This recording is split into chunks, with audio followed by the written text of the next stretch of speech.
close your eyes, clasp your hands, cross your legs,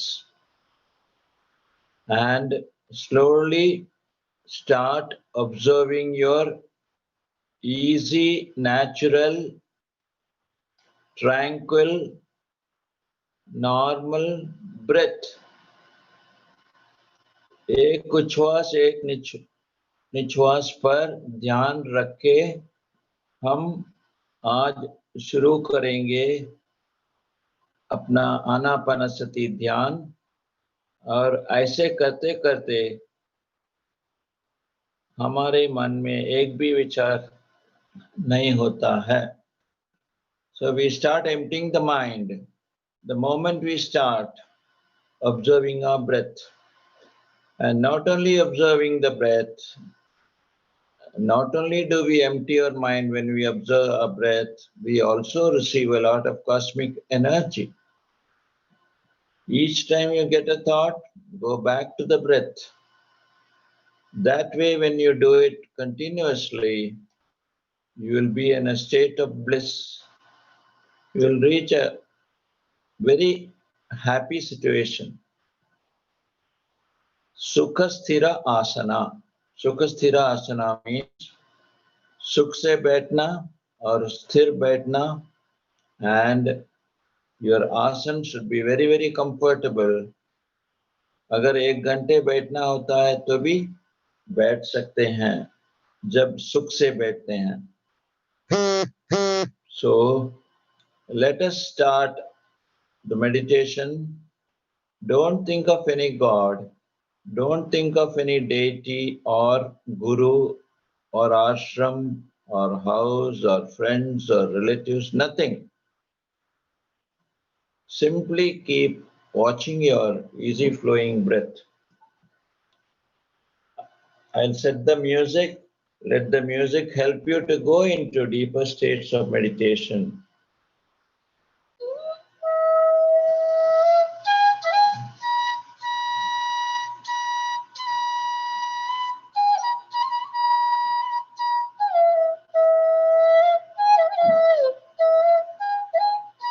Practice this way every day according to your age.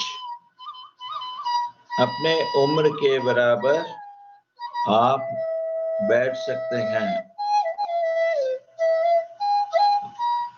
अगर आप 30 साल के हैं तो 30 मिनट पर लगातार ध्यान करना होगा हर रोज।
Okay, please take your hands and keep them on your eyes for 5 seconds so that you get the energy which is on your hands. You'll pass it on to your eyes. 5, 4, 3, 2, 1, 0. Gently, slowly open your eyes and let us come to the present state. So we have done good meditation. Now we are very ready to take any spiritual wisdom that comes to us. So friends, we have been talking about the law of karma part 1 last time, and now we talk about the next part of the law of karma. As I had told you last time, in the Western countries, the concept of law of karma took greater shape and importance the moment the Jewish priest, Rabbi Kushner by name, came up with this proposition saying or asking people, why do bad things happen to good people? Even though he was loyal, he was faithful, he was good, he had all the good qualities of a priest, and he was faithful to his job, he was glorifying the God, calling him all merciful, but still in his own life, he had to face a situation where his son was aging faster than possible, faster than normal. A 10-year-old son appeared to look like a 30-year-old man, and by the time he was 20, he was almost looking like 60-year-old. So that sort of aging, that was known as a progeria disease, then he was affected by that. So every morning and evening, he used to look at his son and feel sorry for himself as to what is the sin that he has committed. Why should he face a situation where he's got a son ailing like this throughout his life? Then there was a lot of discussion and thought by great politicians, great religious leaders about why such a good man should face a difficult situation like this. Then it provoked them to go and search into great mythological books, and ultimately through the Vedas they discovered or found that there is what is known as the law of karma, and whatever actions he had done in the past lifetimes that was being reflected during this present lifetime when he was facing such a bad situation to undergo the torture and the killing, or almost he was sure the boy will die very soon, but then it was difficult for him to face the situation and he wanted an answer. So all the theosophists, theologians, all of them met together and they discovered about the law of karma. And this Rabbi Kushner, the Jewish priest, wrote the book, Why Do Bad Things Happen to Good People?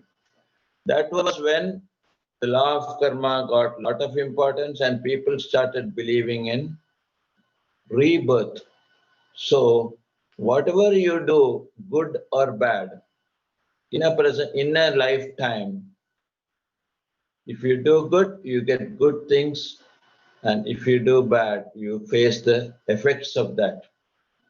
That is why they call it, as you sow, so you reap. If you sow seeds for oranges, but you have the seeds of an apple tree, from an apple tree, and you expect oranges, you will not get oranges. Similarly, if you sow for apples, you will not get anything other than apples. This we should understand. So which means as you sow, so you reap. So some of the basic questions that we have to ask ourselves is, what is the cause of inequality that exists among mankind? Why should one person be brought up in the lap of luxury and another in absolute poverty? In the same family, we see that one boy becomes a prodigy. Prodigy means very, very intelligent, and another becomes mentally deficient. That means he's not even up to the average in the same family. Why should one person be born with saintly qualities like a Buddha or a Krishna or a Mahavira, and another person in the same family is born with criminal tendencies, having all the negative qualities possible? One more comparison is about linguistic and artistic or mathematically inclined children who are born like that, and Einstein is born, or a Bernard Shaw is born in the family, or a music lover is born from the cradle itself. Right from the age of 5, they start becoming great musicians. There are certain artists, especially Mozart, from the age of 7 years played the piano. Similarly, why should others be congenitally blind, deaf, and deformed? Similarly, some are blessed and others are cursed. So, for all these questions, the only answer is that in one lifetime, if you have done good, you will get good. If you have done bad, you will get bad. It may happen during the same lifetime, or it may happen in later lifetimes. So Buddha says it is karma that differentiates beings into low and high states. We create our own heaven, we create our own hell, and we are the architects of our own fate. But there is a school of thought which says that much depends upon our own free will, and you cannot attribute everything to karma. That may be partly correct, but the fact remains, suppose I say it is my karma that I have to work under a very cruel, unjust, dishonest boss, whereas my friend who is in another company, he has a very cool, easy life with a very good boss. Why is it happening to me? So it is quite possible that when I was the boss in one of my lifetimes, I would have ill-treated my employees to the maximum level. So a similar situation is reached by me during this Janma, when even I have to face certain situations which may even drive me to a suicide. So we have to remember that the law of karma is universal in nature.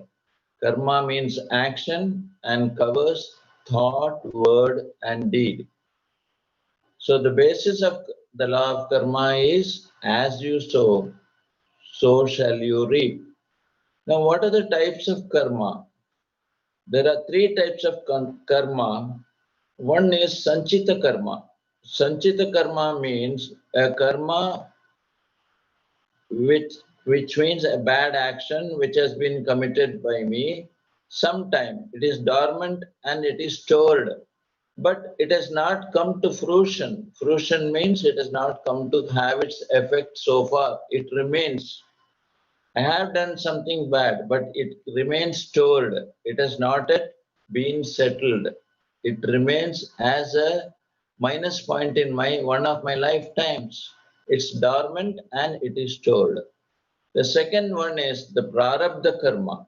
The prarabdha karma means this karma, which earlier is known as sanchita karma, becomes effective.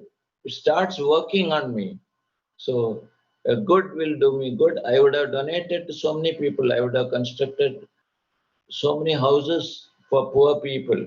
So I would have fed so many hungry mouths.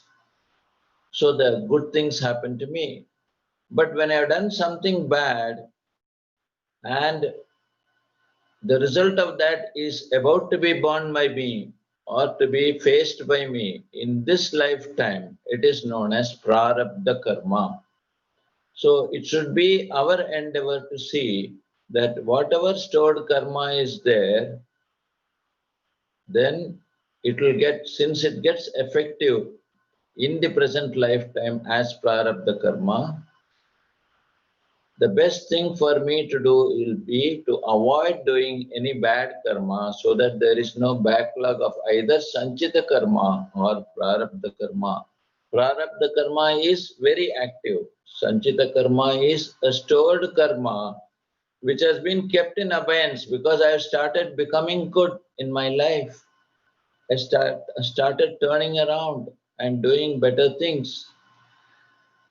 Kriyamana karma is like a bow and arrow. You have the arrow ready, but it has not yet come to fruition. It is in a very infant state, embryonic state. So that is Kriyamana karma. So Sanchita karmas are like arrows stored in a quiver, ready to be fit into the bow, but at a very later time. Prarabdha karmas are like arrows already in flight. So this is the way you have to compare Sanchita, Prarabdha, Kriyamana. Sanchita karma like arrows in a quiver, but not yet ready and not yet ready to be sent. But Prarabdha karma, active karmas like arrows which have already started movement and ready to strike at any point.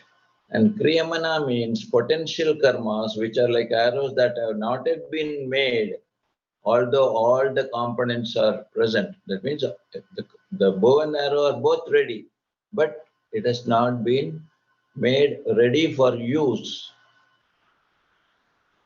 So as we see, what are the basic truths governing the law of karma? One, that we create our own realities. We cannot say there is some God who's above us, who's watching whatever we do, and he will decide, oh, today we'll give this X or Y some punishment for what he has done wrong. No, it is we ourselves who create it and we face it. So we cannot say there's some God punishing me. It's our own karma which is punishing us. Every action creates an opposite or equal reaction. We have to remember this whenever we live, whenever we do something bad, and when we do it intentionally to cause revenge, to cause punishment to someone, then naturally it has an effect at some point or other. You may not face the situation or face the punishment immediately. It may get postponed to not only one lifetime, it may get postponed to 2, 3 lifetimes. Now, how many lifetimes do all of us have? On an average, all of us would have finished at least 300 to 400 lifetimes. Only after that, one by one, we start facing the consequences of our wrong action. So, we should always remember we should prevent ourselves from doing what we do not want for ourselves.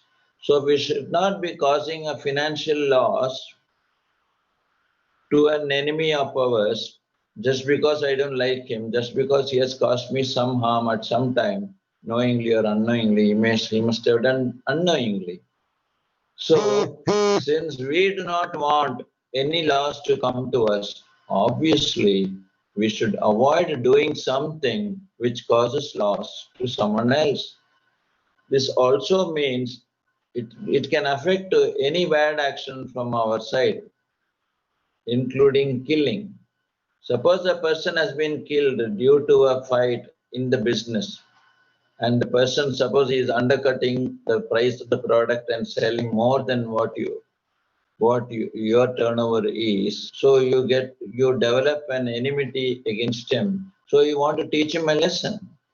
So you try to engage some people to kill him. When you kill him, then naturally, in the same lifetime or the next lifetime, either you have to suffer the loss of one of your close relatives, friend, son or daughter or someone. So we should desist from doing what we do not want for ourselves. If you have the burden of karma hanging over you, you cannot be happy.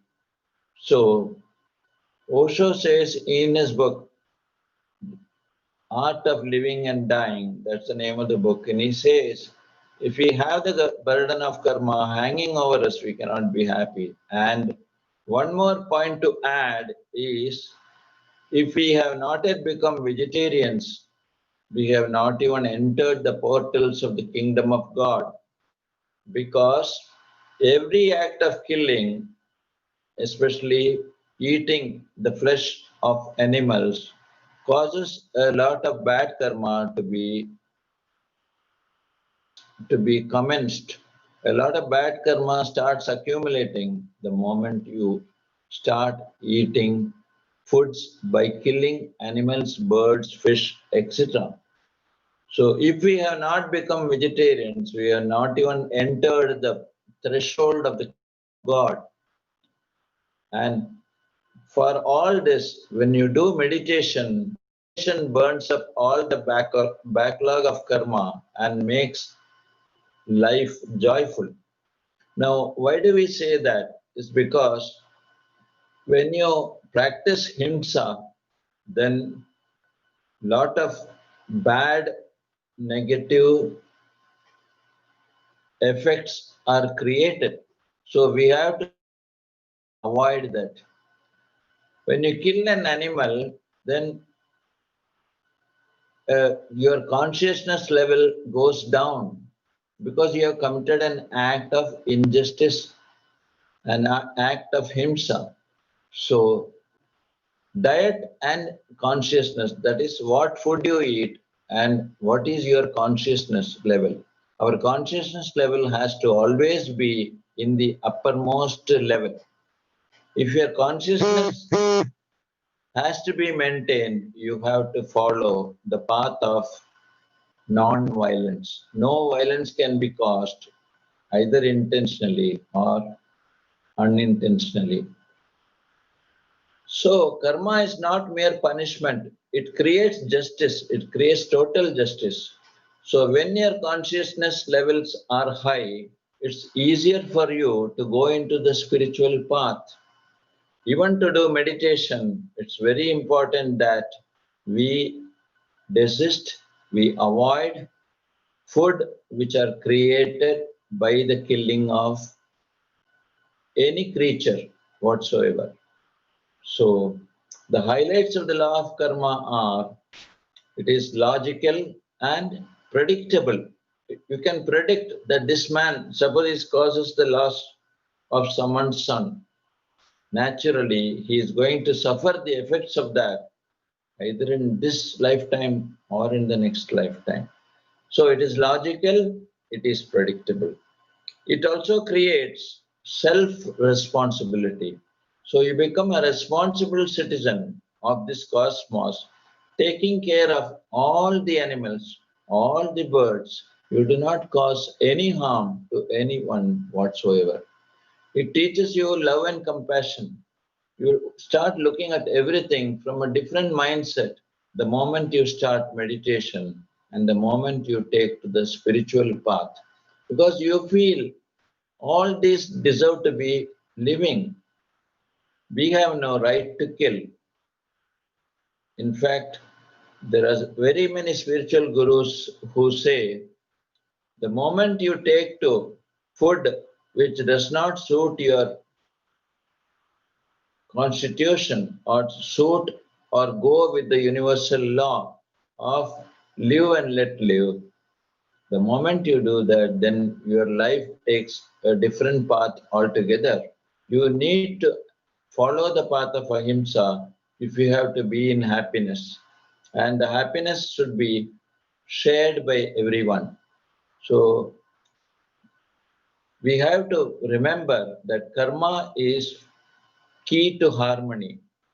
So the law of karma teaches you that if you want to live a harmonious life, then naturally you should also be following the rules of karma, and you should give rise to more of harmony and more of peace. So as I told you, word, thought, action, all of them are covered under karma. So if your words are bad, giving rise to a lot of discomfort for people or some bad action to people by your words, then you have created something which affects your consciousness and affects the all-round harmony in that place. So you have to face the situation when you live with a lot of discomfort. It may result in polluting the atmosphere and also disturb your peace and harmony. Now, what are the lessons that have been taught by the law of karma? The first lesson that we learn is patience. Karma brings forth peace, success, happiness, and security. It brings you peace because you start thinking about and with a lot of concern, not only about the human beings around you, but also animals, pets, etc. So, if, if you go around but tolerating it, suppose your son starts beating a dog which is tied to a post, then it is your duty to see that that is prevented then and there. So you have to act to prevent any injustice, any punishment, or any torture of any being. So if you do not do your duty there, again you are deviating from the law of karma. Whether you do it or not, if it is within your power to remove that injustice or that punishment or the torture or harassment of the animal, then you are doing good by preventing it. But if you keep quiet, that also adds up to your karma if it is within your power to prevent it. So it brings forth peace, it brings forth success because your mind becomes very clear to do whatever, what is good and what is bad, you know. When you start doing meditation, you definitely will take to a food which suits your body, which is useful to your body and which helps you in developing and increasing your consciousness levels. That is why very many great spiritual gurus say that diet is connected to the consciousness. If the food is full of sattvic qualities like bringing in, giving you a lot of peace, lot of good things for the body, and is not created by harassing, killing, etc., then the food gives you a lot of good vibration and good energy. The next point that you get after patience is confidence. Karma makes us strong, comfortable, and courageous individuals who always want to see peace everywhere. Mahatma Gandhi's example is a living example of how a man took to vegetarianism when he went to London. He had the idea, if you read the life history of Mahatma Gandhi, you will remember that when he was offered non-vegetarian food when he was in London to study, to do his Bharat law, at that time he suddenly remembered his mother and he had given a vow to his mother that I will not take to non-vegetarian food and I will keep up this promise as long as I am here and throughout my life.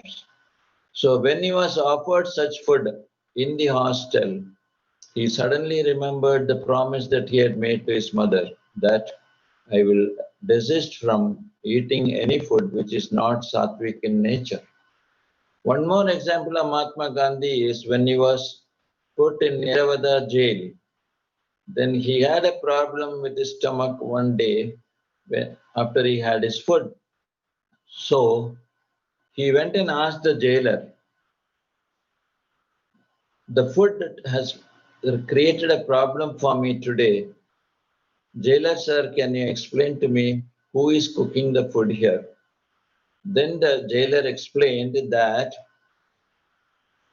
from that day onwards, they had changed the cook, and the person who cooked the food was a person who had newly been admitted into the jail or brought to jail, and He was a person who had committed 4 murders, so he had been put into jail as a punishment. But since they did not have any other cook to do the cooking, he was asked to cook. And because Mahatma Gandhi was very, very pure by heart and by nature, and this food was served to him, and it immediately had an impact by creating a stomach trouble for him. So, what this indicates in spiritual terms is that such food which are created by people who do not have the positive energy with them can always create problems for the people eating the food and to themselves too. So, energy of the food depends upon the person who prepares the food. That is why we always say, go in for sattvic food. Make your food vegetarian in nature. Self-reliance is another very good quality that is being created, that is being made available through following the law of karma. Karma helps us to realize that we need no external help to create our future. If you are compassionate by heart and you follow a non-violent method of living in your day-to-day existence, then you do not need any external help to follow a good path and create your own very good future. So, law of karma helps us to realize that we can create a good future by our own actions. It teaches us restraint. So, law of karma teaches us that the evil we do can come back to us now or later, and there is no escape. Whether you believe in karma or not, there is no escape from the law of karma. One more quality or one more advantage of following the law of karma is that you get the power. It enables us to direct our future through the power that we get, and we get the power only through our own good deeds, thoughts, and actions. The life of Mahatma Gandhi is an outstanding example of an individual who, by sheer willpower of his, could achieve and help us to gain independence because he was simple, but his power, he thought high for the benefit of the entire humanity.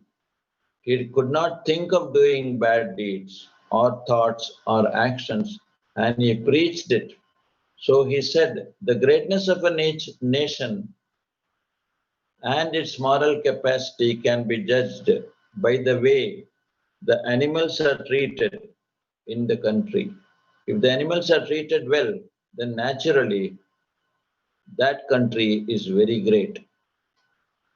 So now we will the another very important thing that we have to learn now that we have come to know how the law of karma operates. It is now important to understand how can we do or what can we do to burn up the karma which we have already created. There are two ways we can do it. According to spiritual gurus, if you follow the right path of spirituality and believe that you create your own reality and every action has an equal or opposite reaction, then you are already closer towards burning your karmas. If there is a backlog of karma, it can be lessened, it can be minimized if you start taking to meditation. When you take to meditation, your interest in doing good only increases by leaps and bounds. The first thing you realize is that you have to take to sattvic or food created by non-killing. That means you take only plants, vegetables, fruits, etc. You do not eat the food that is created by killing animals. So that is the first point. So when you do meditation, automatically your speech gets regulated and the quality of your speech increases and improves. Similarly, it also applies to your actions. You will not do what you think is radically wrong or something that apparently it is apparent to you that I should desist from doing something which can cause a harm even remotely. So take to meditation. After taking to meditation, teach meditation. So the principle of the Pyramid Spiritual Studies movement, whose founder Brahmarshi Patriji is there, and we give all our salutations to this great yogi who has been teaching millions of people and touching the lives of millions of people by teaching them meditation and by teaching them the habits that we should inculcate to be a better human being. So start teaching meditation, start doing meditation regularly. First, you have to try doing it in your homes and make all members of the family do meditation so that the vibration in your house increases in multitude measure. When it increases and when it improves gradually, you will find the peace prevailing in your own house. You will talk only what is useful to others. You will act as per the requirements of others and considering the comfort or discomfort of others. You will not be ruthless. You will not be wicked. You will not be cruel. All good qualities will come to you automatically when you start doing meditation. The moment you are taken to the spiritual path, you have started burning up all your bad karmas. So if you have been lucky to learn meditation at the age of say 20 or 25 or even later, you have started burning up your bad karmas. Remember that you can do meditation for any length of time, but the minimum is as per your age. If you are 30 years old, you should do at least 30 minutes of meditation every day. As you keep on doing meditation and as you make more and more people do meditation, it may be in your own family or it may be the family of your neighbors. Teach them meditation, teach them the right way of living. That is why Buddha says in the Eightfold Path, you have right thoughts, right actions, and right meditation too. This is the best meditation, and do this meditation.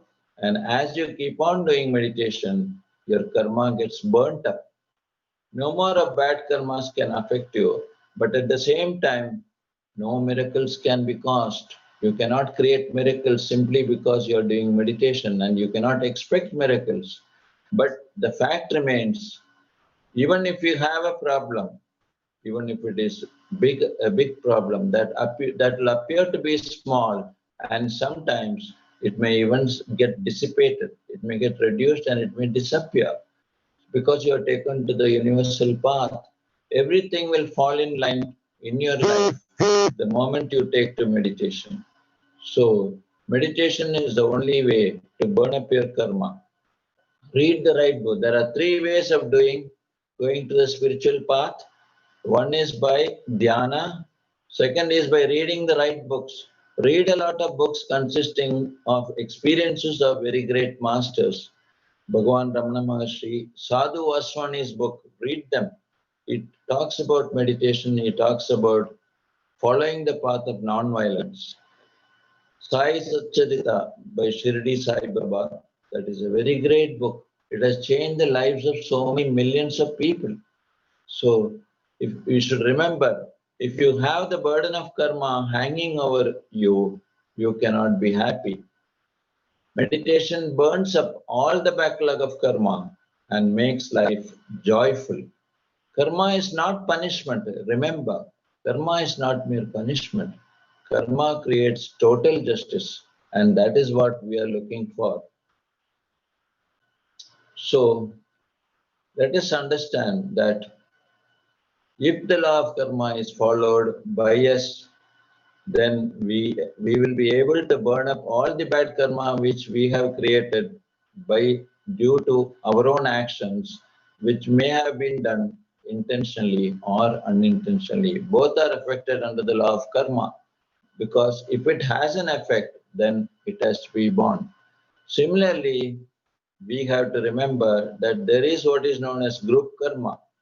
What is group karma? Group karma is nothing but collective karma. Suppose there is a town or a village in which people all decide that we should sacrifice some animals because we are not getting water. You may remember that somewhere close to Kathmandu, about 3 years back, there was a very big earthquake. Now, what was the cause for the earthquake? If you analyze deeply, then you will know that 1 lakh cows had been sacrificed almost 15 days before the earthquake took place, and all because the people felt that if they sacrifice the cows, then nature will bestow rain upon them. They did not have rain for a very long period, and most of the areas that were dry. But sacrificing the cows did not give them the benefit, because within 15 days,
It seems as Sar has disconnected. Sar will rejoin soon. Let's wait for 2 minutes.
unmute வருது.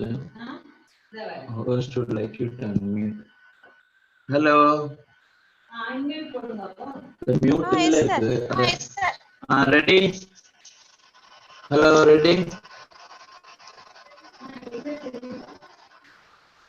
Yeah. Hello, hello. Yes, sir. Yeah, we can continue now that come to the last part of it. We are able to listen. Yes, sir. Okay. Yeah. So now we come to the last part of it. So the only way to come out of this law of karma is to take the meditation and teach as many people as possible meditation. Go to schools, go to colleges, go to places where people live. After the lockdown is over, then you'll be free to go to different places. So the Buddha's principle is be a light unto yourself. When you become a light, we go from darkness to light and we make people's lives better. We show them the light. We make them better in respect of their own lives. We make them act better, do better, and do what is suitable for not only the individuals but for society, the family, the state, and the country and the world. So right now we'll do 10 minutes of meditation. I'll put the music. Please start closing your eyes. First close your eyes, clasp your hands, and get into a state of meditation. I'll play the music. Please start observing your easy, natural, tranquil breath.